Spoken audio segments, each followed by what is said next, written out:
Y de esto queremos consultar con alguien que sabe mucho de calidad democrática, que sabe mucho también del tema corrupción, algo que estuvimos viendo en estos días, que es Delia Ferreira, que es la presidenta de Transparencia Internacional. Delia, ¿cómo te va? Te saluda acá Darío Misraji. Hola Darío, mucho gusto y gracias por el contacto.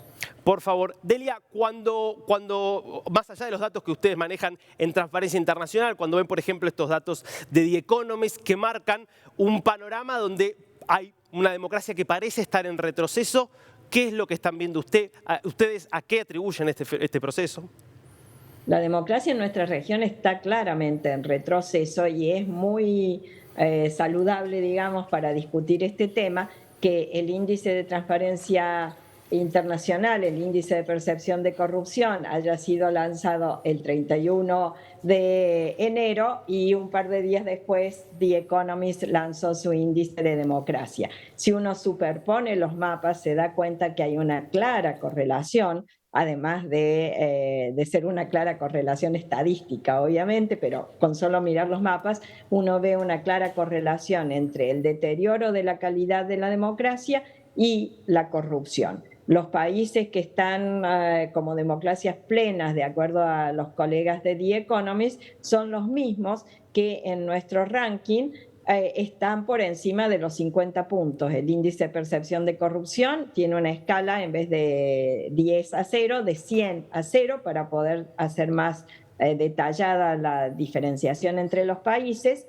Y en esa escala nuestra, Uruguay es el primero, con 74 puntos, es el país, junto con Canadá, mejor ubicado en el ranking de Transparencia Internacional en todo el continente americano, seguido por Chile con 67 y Costa Rica con 58 puntos. Delia, permítame que le interrumpa. Es la mitad de la escala. Sí. La interrumpo un momento porque hicimos justamente hace unos días, lo mostramos el mapa de Transparencia Internacional. Entonces, si lo podemos ir mostrando y mientras tanto usted, así el público puede ver. Ahí está, ese es el mapa de transparencia. Y fíjense qué es lo que decía Delia, ¿no? Perdón, nada más así la gente lo puede ir viendo y usted va siguiendo con el relato. Y me parece muy bien, Darío, que hayas hecho la conexión entre los dos informes, porque son absolutamente correlativos. Es claro que cuando las instituciones democráticas no funcionan bien, las oportunidades de corrupción son mayores.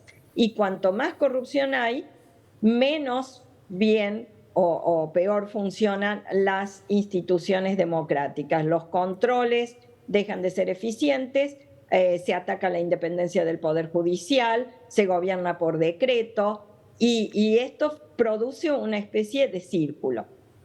Claramente tenemos algo que hacer. Yo hablaba de la escala y más allá de Uruguay, Chile y Costa Rica, igual que en el índice de The Economist, centralmente Sudamérica o Latinoamérica, si ustedes quieren, está incluso por debajo de los 40 puntos. Y eso significa incluso estar por debajo del promedio mundial, que se mantiene estancado en 43, considerando los 180 países que nosotros medimos. La verdad es que hay mucho para hacer y no se pueden ver como separadas las dos cosas. La corrupción y la calidad de la democracia se correlacionan clarísimamente, más allá de los índices. Hay que trabajar para que haya mejores instituciones, poder limitado, respeto al Estado de Derecho, seguridad jurídica, controles eficientes e independientes de aquellos a quien hay que controlar. Delia, si uno levanta un poco la lupa para irnos del cortísimo plazo y analiza los últimos 30, 40 años, uno dice, bueno, 70s, 80s, gran parte de los gobiernos latinoamericanos eran dictaduras, la democracia era una cosa absolutamente excepcional. A partir de fines de los 80, principios de los 90, la sensación era que íbamos todos hacia una democracia y que estábamos prácticamente todos los países yendo en una curva ascendente hacia mejor calidad democrática, y la sensación es que retrocedimos. ¿Por qué se dio ese retroceso? Exactamente. Ahí hay algunos factores a considerar. La curva es tal cual como tú la planteas. A finales de los 80 se produce la tercera ola de democratización a nivel global, incluso con Europa del Este y Latinoamérica, claramente, Latinoamérica y el Caribe.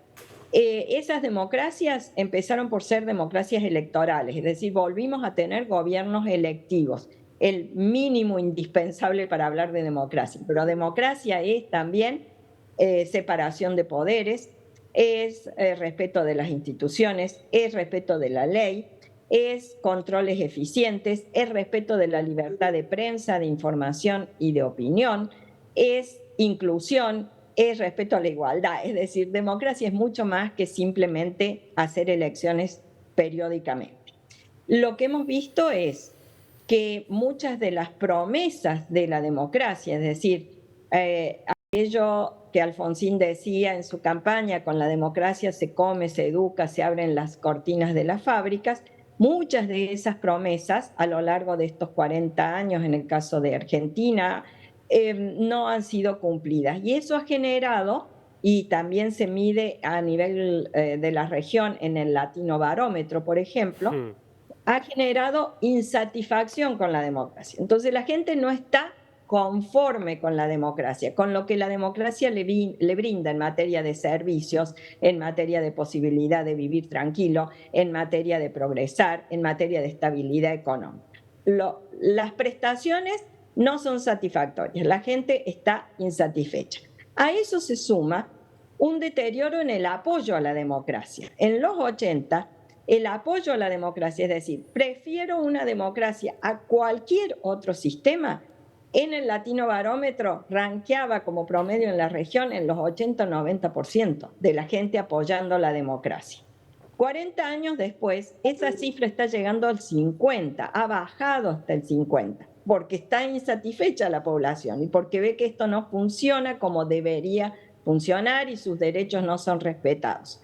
Lo más preocupante es que hay un 28% de la población latinoamericana medida en el último Latinobarómetro, que contesta que le da lo mismo vivir en democracia que en un gobierno dictatorial o autoritario.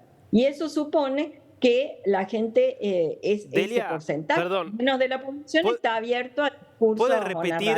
¿Puede repetir ese dato? Porque es un dato realmente muy significativo. ¿Qué porcentaje de la población le da lo mismo vivir en democracia o en dictadura?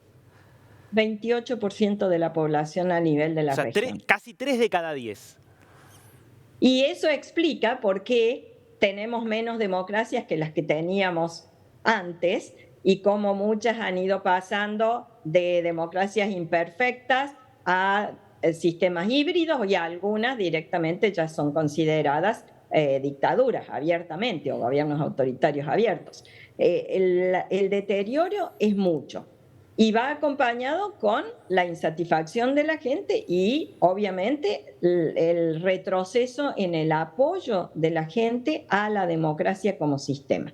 Y eso es muy peligroso, porque ya hemos visto en la región qué pasa cuando aparecen frente al fracaso de las democracias, aparecen los líderes populistas con un discurso anticorrupción, por ejemplo, pero una vez que son electos por mecanismos democráticos, asumen y lo primero que hacen es empezar a atacar desde adentro las instituciones democráticas.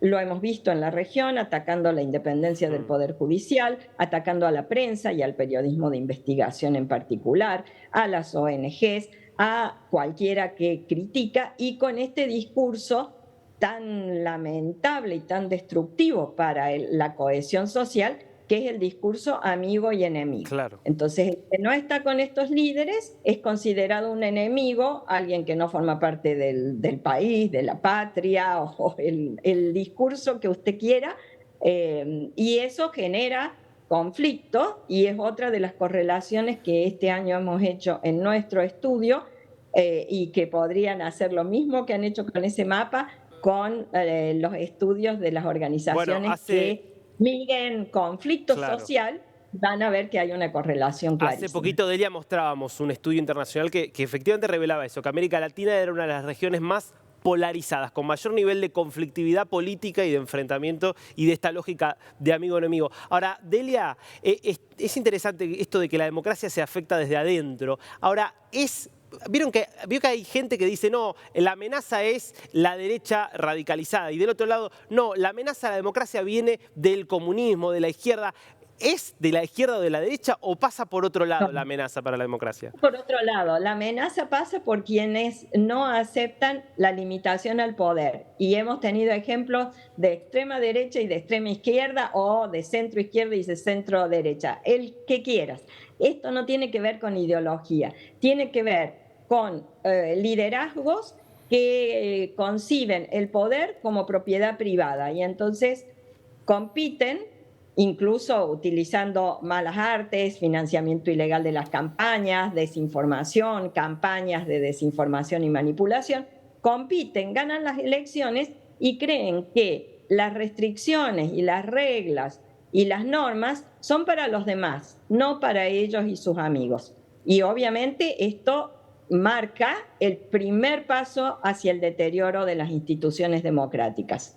Las democracias todavía, en el índice de los colegas de The Economist, todavía estamos en el verde, para usar los colores que ellos utilizan, deberíamos estar atentos, los ciudadanos, teniendo en cuenta que cuando hablamos de calidad de la democracia, no estamos hablando de algo abstracto, estamos hablando de la vida y las posibilidades de desarrollo de cada uno de nosotros.